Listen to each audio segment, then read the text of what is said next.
سحر شي ماښام شي منګه په دې دنیا کې منډې وو او د دنیا په دې کارونو کې منډې وو نو څه وخت بیا دومره پکاري اگر که لږ وخي خو چې یو بنده پکې د الله سره یوازې شي د ده او د الله په منځ کې جرګه وشي او هغه دغه وخت دی دغه د ټولو نه ښایسته موقع ده چې یو سړی د شپې الله ته ودرېږي یک یوازې او الله او دی الله ته وجاړي او فریاد وکړي دعاګانې وغواړي د یو عظیم الشان عبادت دی خو دا عظیم الشان عبادت قل الراغبون فيها ډېر لږ خلک په دې کې رغبت لري او د ډېرو په نیز خو دا عبادت هېر شوی دی نسیم منسیه ته به جوړ شوی اسیم په دې باندې عمل کوونکي لږو او اوس خلک شوي دي شاعر وی وقد كانوا اذا عدوا قليلا فقد صاروا اقل من القليل وی مخکې چې به چا وشمارل نو لږ به اوس وی دغه لږو نه هم لږ شوي دي نو په دې عبادت باندې عمل خو لږو خلکو کو اوس دغه لږو نه هم لږ شوي دي نو ما وی چې راشه په دې مجلس کې د دې بعض فضایل به بیان کو د دې تهجدو دې ته تهجد هم ویلی کېږي دې ته قیام اللیل هم ویلی کېږي دا ټول په دې برابر دي په دې مقصد دا فضایل دې دپاره بیانو چې موږ کې تیزي راشي د ټولو نه اول زه او بیا نور د ټولو نه اول زه بیا نور چې په موږ کې تیزي راشي نو چې تیزي راشي دا عبادت په ښه طریقې سره وکړو معمولی مه ګڼئ دا عبادت دا ډېر لوی عظیم عبادت دی ډېر لوی عبادت دی د شپې لمونځ کول او د شپې تهجد کول زه یو څو فضایل بیانوم او دې ته به د زړه غوږونه کولاو کوي تاسو ته پته ولګي چې دا څومره لوی عبادت دی نو بیا به د کولو کوشش کوئ یو فضیلت د دې دا دی چې د شپې لمونځ کول دا د مؤمنانو صفت دی د شپې لمونځ کول دا د مؤمنانو صفت دی الله وی تتجافى جنوبهم عن المضاجع يدعون ربهم خوفا وطمعا نیکان خلک هغه دي چې جدا کیږي اړخونه د دوی د طلایانو د دوی نه ولې دا اړخونه د دوی نه لګي په طلایانو باندې ډېر نه لګي وجدر چې یدعون ربهم خوفا وطمعا دو خپل رب رابلي د یرې د لاسه او د امید د لاسه خوفا وطمعا ومما رزقناهم ينفقون او الله موږ چې له څه ورکړي د هغې نه خرچه کوي فلا تعلم نفس ما اخفي لهم من قرة اعین یو نفس هم دا پته نشتي چې الله څه د دوی دپاره پټ کړي دي د هغه څه نه چې د دوی د سترګې وپې یخې شي هغه نعمتونه یو نفس ته هم نه دي معلوم کوم نعمتونه چې به الله ورکوي ولی دا مؤمنان ولی د شپې رپاسي ولی طلایانې پرېږدي ولی دا پستې پستې کمبلې پرېږدي ولی د ښځې خوا پرېږدي ولی د دې پستې طلایي نه رپاسي او ولی په دې یخو اوبو باندې اودس کوي او ولی دا خپل خوب خرابوي یدعون ربهم خوفا وطمعا د عذاب نه یریږي ځکه راپاڅېدلي دي او د الله سبحانه وتعالی جنت غواړي هغه نعمتونه غواړي نو ځکه راپاڅېدلي دي او چې کوم سړی د جنت دپاره کوشش کوي او کم سړی چې د جهنم نه د لرې کېدو کوشش کوي نو د هغه په طلایي کې اړخ ډېر نه لګي. پیغمبر صلی الله علیه وسلم وی ما رأیت مثل النار نام هاربها ولا مثل الجنة نام طالبها. دا حدیث امام ترمذی راوړی دی. پیغمبر صلی الله علیه وسلم وی نور عفوا پیغمبر صلی الله علیه وسلم وی ور ډیر لوی عذاب دی، ډیر سخت عذاب دی د جهنم ده. خو عجیبه ده د څوک چې د هغې نه یریږي هغه اوده پروت دی او جنت ډیر اوچت نعمت دی او عجیبه ده د هغه څوک چې غواړي هغه اوده دی. دا اوس عجیبه شوه چې د جنت طالب دی غواړي جنت ته اوده دی او د جهنم نه تښتي او څه دی اوده دی. یو سړی د جنت غواړي، یو سړی د جهنم نه لرې تښتي، دی د دمې کوي، دی د ټوله شپه اوده پروت وي، دا کېدی نه شي. چا سره چې احساس او زړه ژوندی او په حقیقي معنو سره یریږي د جهنم د عذاب نه او غواړي جنت، نو د ده ډډه نه لګي په طلایي باندې. که اوده شي هم لږ وخت له اوده شي بیا راپاسي. کانو قلیلا من اللیل ما یهجعون. الله وی دا نیکان خلک د شپې به ډېر لږ دوی پرېوتو، لږ وخت به اوده و. وجه دا و چې اکثر وخت به په څه کې تېرو، هغه به په عبادت کې تېرو. اوس ناشنا خبر ده الله چې د مؤمنانو د صفت ذکر کړو نو بیا به څه وایي چې فلا تعلم نفس ما اخفي لهم من قرة اعین. یو نفس دا پته نشتی چې الله کم نعمت د ده دپاره ساتلی دی چې په هغې سره به د سترګې یخېږي، د ده سترګو ته به سکون میلاویږي. کله چې هغه بازار ولګي که نه، کله چې هغه بازار ولګي او دا نعمتونه تقسیمیږي نو بیا به دقه اوده چې دی دی به د خپلې ګوتې وچیچي د افسوس او د ارمان د لاس. ولسوف تعلم حين ينكشف الغطاء ماذا صنعت وكنت ذا إمكاني. امام ابن القیم رحمه الله وی تا ته پته ولګي چې کله پردې ایښوی شي که نه او دا حقیقت ته په خپلو سترګو ویني نو پته ولګي چې تا څه کړي وو او څه دې کولی شو، طاقت دې وکړي دي نه دي، هر څه پته ولګي. نو که تاسو دا غواړئ چې دغه نعمتونه تاسو ته میلاو شي چې هغه الله پټ ساتلي د خپلو نیکانو بندګانو دپاره، د شپې تهجد به کوئ. څه وایي پیغمبر صلی الله علیه وسلم؟ امام بخاري امام مسلم دا حدیث راوړی دی، ته غوږ کېږدئ. پیغمبر صلی الله علیه وسلم وی الله وی اعددت لعبادي الصالحين ما لا عين رأت ولا اذن سمعت ولا خطر على قلب بشر. ما د خپلو نیکانو بندګانو دپاره هغه څه تیار کړي دي چې یوې سترګې لا لیدلي نه دي، یو غوږ اورېدلي نه دي او نه چېرته په یو زړه کې د هغې سوچ تېر شوی دی. څنګه چې دی دقه شان داسې نعمتونه الله تیار کړي دي او په دې نعمتونو کې لویه برخه د دغه خلکو شتي کم خلک چې د شپې لمونځونه کوي. که دا نعمتونه غواړي او الله پټ ساتلي دي دپاره چې د شوق ښه ډېر شي. یو حدیث کې داسې راځي، مغیره بن شعبه رضی الله عنه روایت دی، امام مسلم راوړی دی.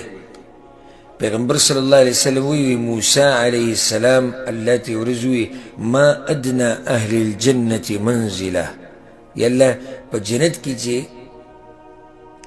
کم د ټولو نه لاندې درجه کې دی ده ته به څه میلاویږي، دی به په کومو نعمتونو کې د ټولو نه لاندې.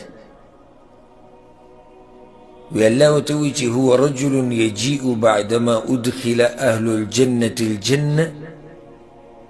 هغه سړی دی چې په اخیره کې به راوستی شي او جنتیان به ټول جنت ته چلی دی به بلکل په اخره کې راشي فیقال له ادخل الجنه ده ته به هم ویلی شي جنت ته ننوځه نو دی به وایي چې ای رب ای زما ربه كيف وقد نزل الناس منازلهم واخذوا اخذاتهم يلا زه په جنت کې کم ځای کې کینم خلکو خپل ځایونه نیولي دي خپل هغه نعمتونه څه چې هغه اخیستي الله به ورته وایي دا ګوره اخرنی دی اترضى ان يكون لك مثل ملك ملك من ملوك الدنيا ستا دا خوښه ده په دې به راضي شي چې په دنیا کې چې کوم باچایي د هغه د باچایي امره باچایي درله درکړمه په دنیا کې چې کوم باچایي د هغه د باچایي امره باچایي درله درکړم هغه به وایي رضیتو یا رب په دې بلکل راضي یم چې جنت کې راته دومره ځای میلاو شي دغه لوی نعمت دی دنیا د باچا امره باچایي دومره ځای په جنت کې اخرني کس ته میلاوېده وی الله به ورته وایي لک ذلک ومثله ومثله ومثله ومثله دغه باچایي امره باچایي ستا شوه او د هغې په شان او د هغې په شان او د هغې په شان او د هغې په شان څو پیرې شو څلور یعنې پنځه شو پنځه چنده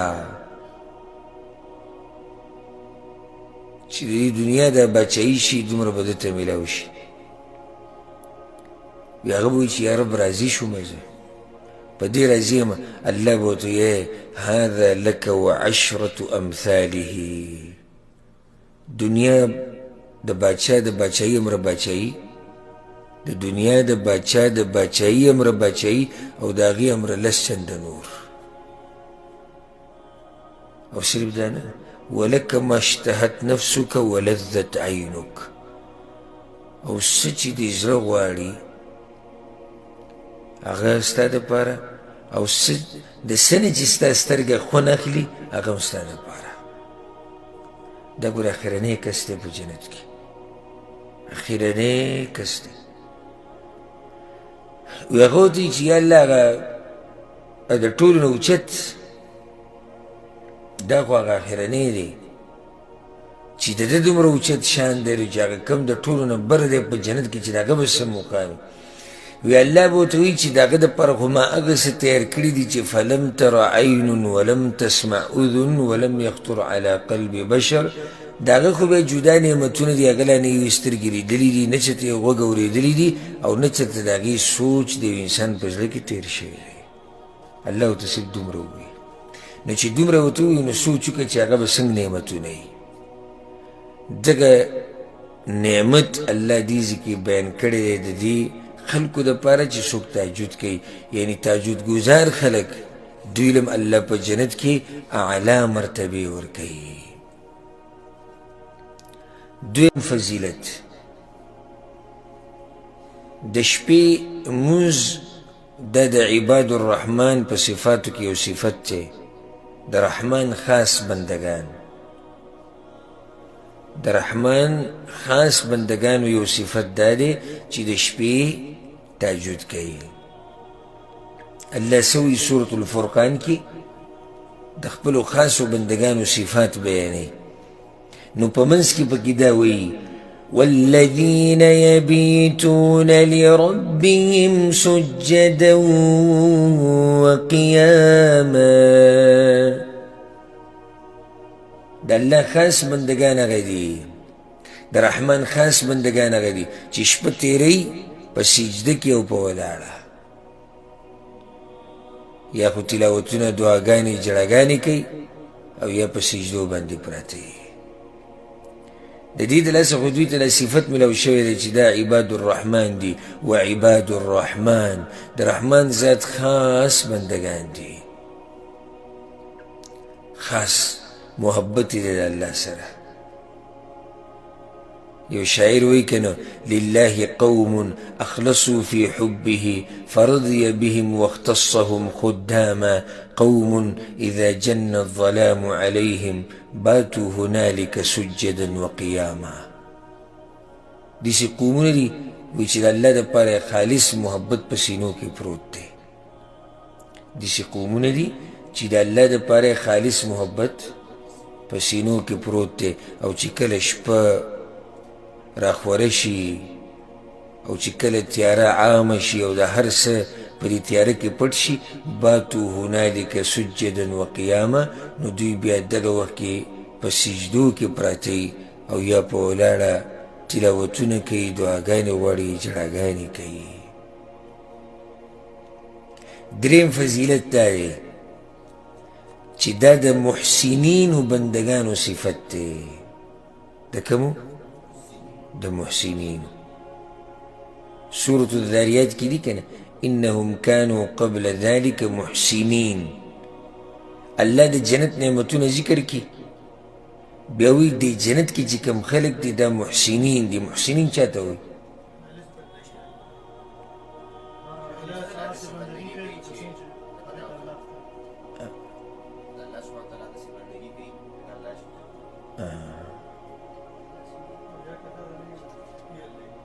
لکه دوی الله یې اولنی مرتبو کې ګډوډ شو. اولنی مرتبه دا دی چې دوی د الله داسې بندګي کوي لکه دوی چې الله یې نه لکه دوی چې الله ته ګوري او که دغه نه نو بیا الله دوی ته یې نه داسې په توجه سره لګي. او ترجمه د محسنینو سره ښایسته عمل کوونکي احسان کوونکي. الله وی دا محسنین دي دا جنتیان. اوس د دوی صفت واوره. الله وی په دنیا کې به دوی څه کول؟ كانوا قليلا من الليل ما يهجعون وبالأسحار هم يستغفرون. كانوا قليلا من الليل ما يهجعون. ودوی ډیر لږ به د شپې دوی پرېوتو ډیر لږ به د شپې پرېوتو خوب پورې نه ورتو که بیمارانو. وبالاسحار هم یستغفرون. بخانې به یې غوښتې د پېشمني په ټیم کې ولا خوبونه نه ورتلو. ځکه د صحابه کرامو مبارک کې راځي چې د ورځې به د هغوی د مخونه اکثر زیړ وو. ولې؟ شپې به خوب نه و کړی. دا د صحابه کرامو یو صفت و. سبحان الله هغوی به دا خبره پټوله د یو بل نه. دا به قطعا یو بل ته نه ظاهروله چې د شپې لمونځ کوو خو د مخونو د رنګونو نه یې پته لګېده چې دا د شپې تهجد کړی دی یا تهجد یې کړي دي. د هغې د لاسه اوس دا رنګ یې زیړ دی خوب نه دی شوی.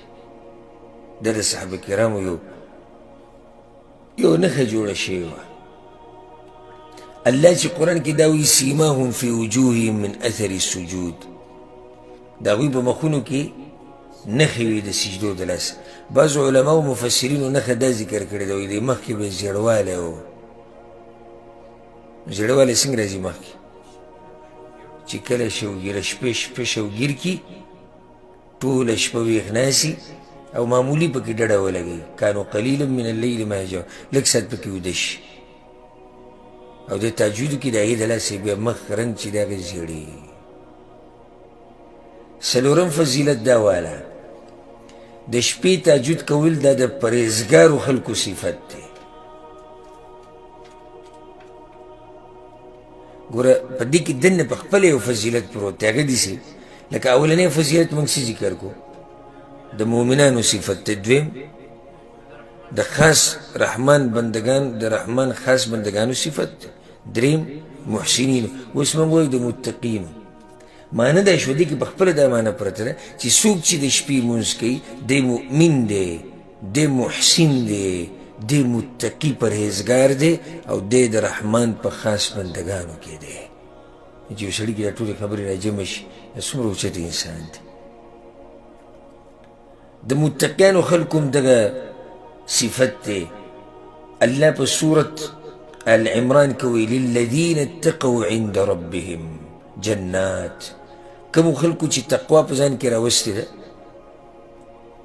د دوی دپاره څه نعمت دی؟ د دوی دپاره جنتونه دي خالدین فیها همیشه به یې په هغې کې وازواج مطهره او پاکې بیبیانې به یې د دوی دپاره ورضوان من الله او د الله له طرف نه به څه رضا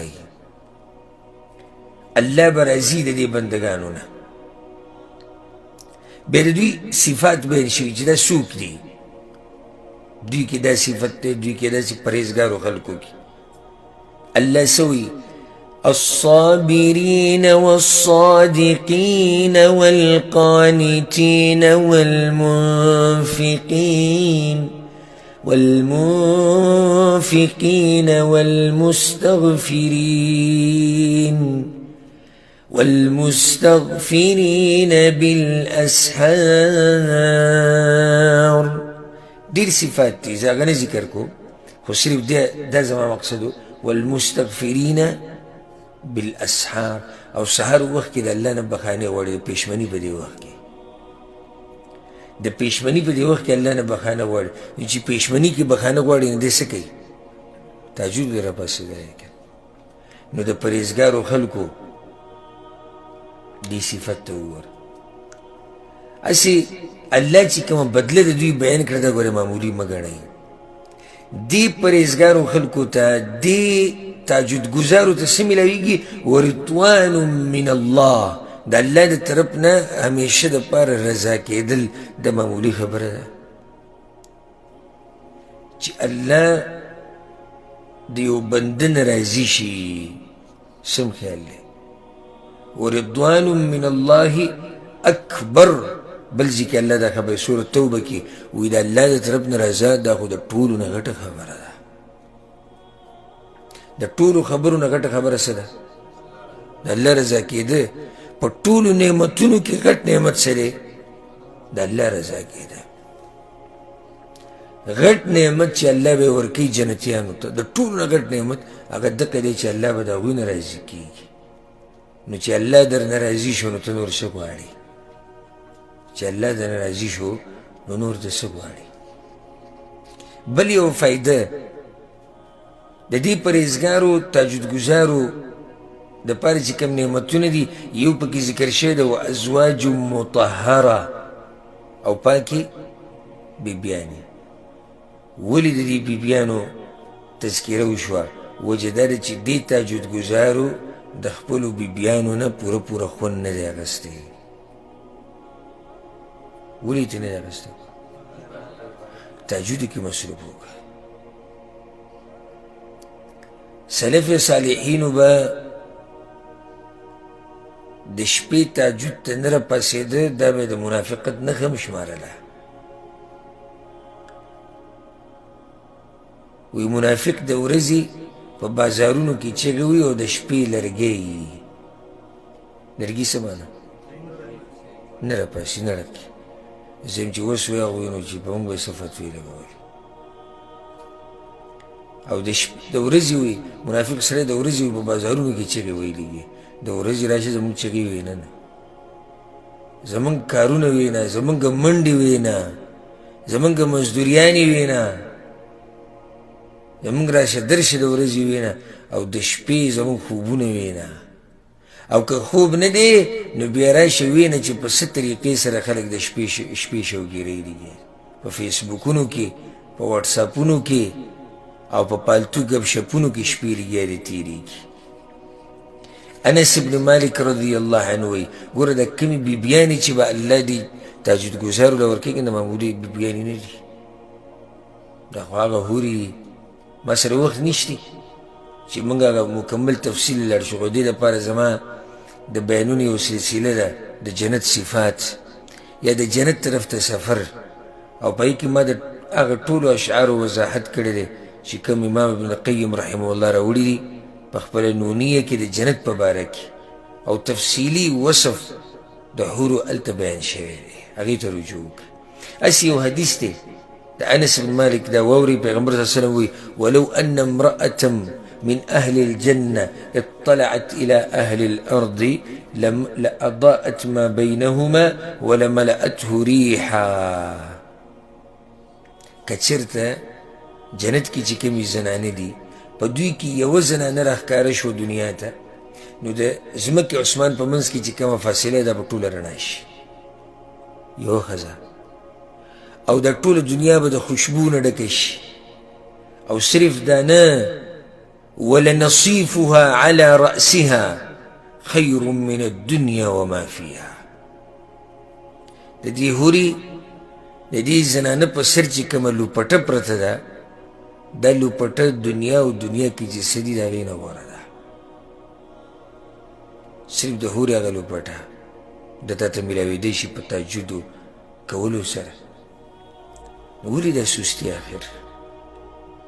موږ بار بار ما د بوزي په درسونو کې دا خبره زه د کلونو نه کوم لږ یم را روان یم.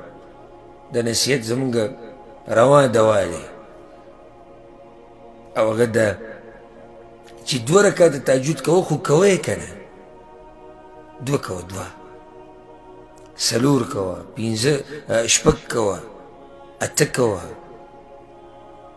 10 کوه. بیا خو ستا دغه پورې خبره ده چې څومره ستا شوق او ذوق، خو کم سے کم چې نه یې کې دا 2 ځان له کوه که نه هره شپه یې کوه. 2 رکعاته تهجد تا نه څومره ټیم ویلي، کم ته داسې په 1 رکعت کې نیمه یا نیم قرآن وی او په دې بل کې نیم وی، او کم ته داسې په 1 رکعت کې چې دی سپاره وی او بیا په دې بل کې سپاره وی، دا 2 سپارې. مونږ ته پته ده نه، زمونږ اکثرو پښتنو ته د اخرني لنډي صورتونه مکمل نه دي یاد. نو یا به قل اعوذ برب الفلق وی، یا به قل هو الله احد وی، یا به قل اعوذ برب الناس وی، او په هغې هم ته 2 رکعاته نشي کولی. نو اوس تا له مونږ بله کومه طریقه وګورو چې ته په دغه لنډو صورتونو باندې 2 رکعاته تهجد نه کوې، نو نور به ته د الله دپاره څه کوې؟ یو خو پیغمبر صلی الله علیه وسلم او بیا د هغه صحابه کرام او بیا باقي سلف صالحین، یو د هغوی عبادت و چې د شپې به خپې وپړسېدې وبچودې. د پیغمبر صلی الله علیه وسلم باره کې راځي چې د شپې به دومره اوږد لمونځ وکړو چې خپې به وپړسېدې. عبدالله بن مسعود یو پیر پیغمبر صلی الله علیه وسلم سره ولاړو او لمونځ یې دومره اوږد کړو، ما یو غلط سوچ مې زړه ته راغی. ملګرو ته څه غلط سوچ؟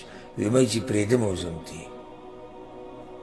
عبدالله بن مسعود چې صحابي ووایي چې زه پرېږدم او ځم، دا به هم څه اوږد لمونځ وکړ. بیا د صحابه کرامو دا طریقه وه. مونږ ته ته دا نه وایي چې ته یو هغه شان لمونځونه شروع کړه او ځان له د ایمان یو درجه ده، خو 2 رکعاته خو کوه که نه، چې دا فضیلت ته میلاو شي. دا کوم فضایل چې موږ بیانوو. 5م فضیلت والا د عقل د خاوندانو دا صفت دی چې هغوی د شپې لمونځونه کوي. د شپې لمونځ کول د چا صفت دی؟ د عقل د خاوندانو. الله څه وایي؟ أَمَّنْ هُوَ قَانِتٌ آنَاءَ اللَّيْلِ سَاجِدًا وَقَائِمًا. یو سړی دی د شپې یا په سجده دی او یا ولاړ دی، الله ته عاجزي کوونکی دی، یعنې په تهجدو کې دی. ولې د څه دپاره؟ يحذر الآخرة ويرجو رحمة ربه. یریږي د آخرت نه، د آخرت د هغه سختو نه، د آخرت د هغه عذابونو نه، الله ته د ودرېدو نه. ويرجو رحمة ربه، او امید ساتي د الله د رحمت. یعنې دی چې دا ولاړ دی په تهجدو باندې څه د لاسه ولاړ دی؟ د یرې د لاسه او د امید د لاسه. دغه آیت په آخره کې الله وایي انما یتذکر اولو الالباب، یقینا نصیحت اخلي د عقل خاوندان. نو د عقل د خاوندانو یو صفت دا دی چې دوی څه کوي؟ دوی د شپې تهجد کوي. الله اکبر. نو چې د شپې تهجد کې ته د عقل خاوند دی،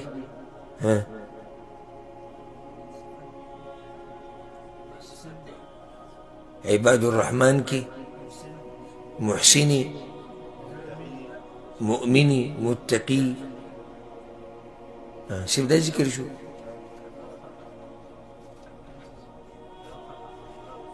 د عقل د خاوندان